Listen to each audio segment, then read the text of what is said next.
100 రూపాయలు పెట్టి పెట్రోల్ కొనుక్కున్నాం కానీ 10 పైసలు పెట్టి అగ్గిపెట్టె కొనుక్కోక డ్రామా చేయడం ద్వారా శ్రీకాంతాచార్యని, ఓ ఈశాన్ రెడ్డిని, ఓ యాదయ్యను మేము బలి కొనలే.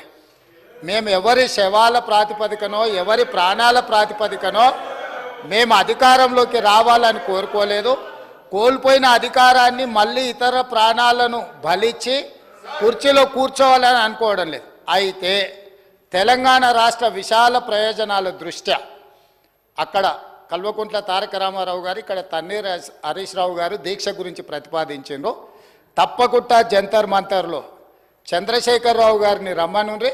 చంద్రశేఖరరావు గారు, నేను ప్రతిపక్ష నాయకుడిగా చంద్రశేఖరరావు గారు, సభాపక్ష నాయకుడిగా నేను తెలంగాణకు నిధులు తెచ్చుడో అవసరమైతే సచ్చుడో తేలుద్దాం.